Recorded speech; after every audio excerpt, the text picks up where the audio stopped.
পশ্চিম মেদিনীপুর জেলায় দাঁতন ১ নম্বর ব্লকের সরসংখ্যা বকুলতলার কাজুচক এলাকায় ভোররাতে একটি বড় আকারের ড্রোন ধান খেতে পড়ে থাকতে দেখে চাঞ্চল্য ছড়ায়।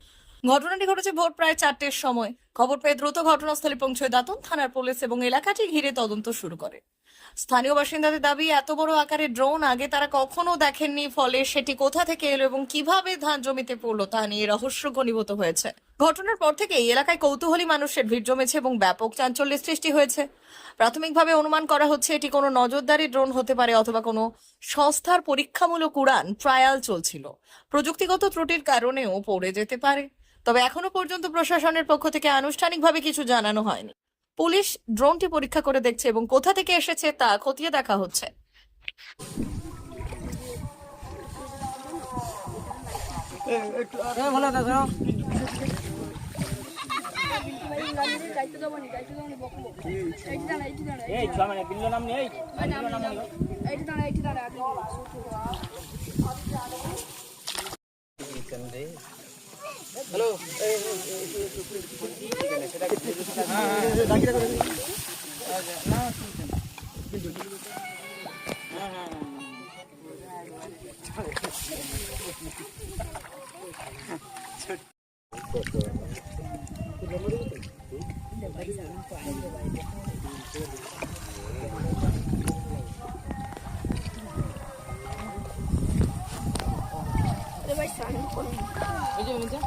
দাঁড়া দাঁড়া দাঁড়া তো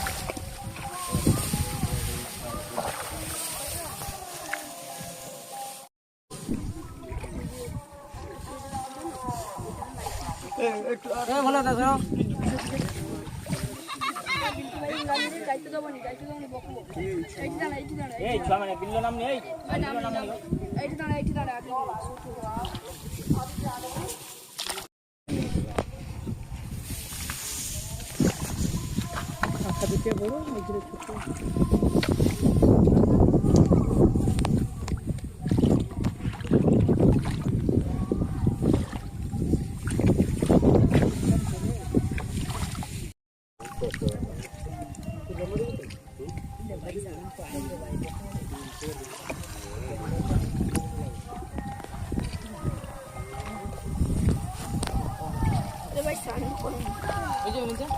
দাঁড়া দাঁড়া দাঁড়া তো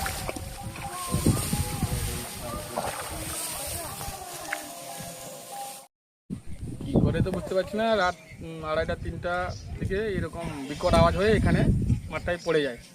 তারপরে এখানে কাছাকাছি বাড়ির যে লোক ছিল উনি খবর দিতে আমরা পাশাপাশি সাইড থেকে ছুটে এসে যখন দেখি যে এভাবে একটা ক্যামেরার মতো দূরণের মতো পড়ে আছে। তারপরে আমরা প্রশাসনকে খবর দিই, প্রশাসন এসে এটাকে রেস্কিউ করে রেখেছে। তারপর কোম্পানি বা যেখানকার জিনিসটা তারা এসে এটাকে নিয়ে যাবে। আপনার নাম? তপন ঝাপটা, বাড়ি? পাইকবার। মা ওয়েলফেয়ার ফাউন্ডেশন নেশা মুক্তি ও পুনর্বাসন কেন্দ্র বিজ্ঞানসম্মত আধুনিক পদ্ধতি ও অভিজ্ঞ চিকিৎসকদের দ্বারা চিকিৎসা ও কাউন্সেলিং করানো হয়। নেশার প্রবণতা থেকে বের হওয়ার জন্য চাই সৎ ইচ্ছা। এই নেশাসক্ত ব্যক্তিদের নানান সমস্যার সম্মুখীন হতে হয়। তারা চাইলেও এই পথ থেকে বেরিয়ে আসতে পারেন না, হতাশ ও একাকিত্ব বোধ করেন। তাদের ভুল পথ থেকে স্বাভাবিক জীবনে ফিরিয়ে আনতে আমরা বদ্ধপরিকর। মাদকাসক্ত ব্যক্তি পাগল নয়, খারাপ নয়, তারা শুধুই অসুস্থ। প্রয়োজন শুধু সঠিক চিকিৎসা। আপনার সন্তান কোথায় যায়, কাদের সাথে চলাফেরা করে, নিয়মিত স্কুল কলেজ যায় কিনা, অপ্রয়োজনে বাড়ির বাইরে থাকে কিনা, অস্বাভাবিক জীবনযাপন করে কিনা, আপনি যা অর্থ দেন তা সঠিকভাবে ব্যয় করে কিনা, পারিবারিক অশান্তি, শারীরিক অত্যাচার, স্ত্রী পরিজনকে অকারণে সন্দেহ, অবিশ্বাস, কর্মক্ষেত্রে অবনতি, মাত্রাতিরিক্ত আর্থিক চাহিদা বেড়ে গেছে, তার মানে আপনার প্রিয়জন তীব্র নেশাগ্রস্ততায় বা মানসিক সমস্যায় ভুগছেন। নেশামুক্তি ও মানসিক রোগের নিরাময় ও কাউন্সেলিং কেন্দ্র এখন বেলদায়। মদ, গাঁজা, ড্রাগস ও ইত্যাদি বিভিন্ন ধরনের নেশা এবং মানসিক রোগের চিকিৎসা করতে হলে আজই আসুন মা ওয়েলফেয়ার ফাউন্ডেশন। এখানে আমাদের চিকিৎসা পদ্ধতি: 1. নেশাগ্রস্ত রোগী এবং তার পরিবারের কাউন্সেলিং এর ব্যবস্থা। 2. নিয়মিত যোগ, প্রাণায়াম ও ধ্যানের মাধ্যমে এবং মোটিভেশনাল ক্লাসের মাধ্যমে রোগীকে সুস্থ করা। 3. নিয়মিত ডাক্তারি পরিষেবা ও অভিজ্ঞ সাইকোথেরাপিস্ট দ্বারা কাউন্সেলিং এর ব্যবস্থা প্রদান। 4. প্রত্যেক রোগীর নিজস্ব শারীরিক এবং সামাজিক বৈশিষ্ট্য অনুযায়ী পৃথক পৃথক কাউন্সেলিং এর ব্যবস্থা, অভিজ্ঞ পরামর্শদাতার পরামর্শ প্রদানের ব্যবস্থা। 5. অনিচ্ছুক রোগীদের বাড়ি থেকে চিকিৎসা কেন্দ্রে নিয়ে আসার ব্যবস্থা করা হয়। বিশ্ব স্বাস্থ্য সংস্থা দ্বারা অনুমোদিত মদ, গাঁজা, ড্রাগস ও মানসিক রোগে চিকিৎসা করতে হলে আজই আসুন মা ওয়েলফেয়ার ফাউন্ডেশন বেলদা থেকে। যোগাযোগ করুন আমাদের সঙ্গে। Mobile number 9144587202। মা ওয়েলফেয়ার ফাউন্ডেশন বেলদা, কেশিয়ারি মোড়, রেলগেটের কাছে, মোহাম্মদপুর।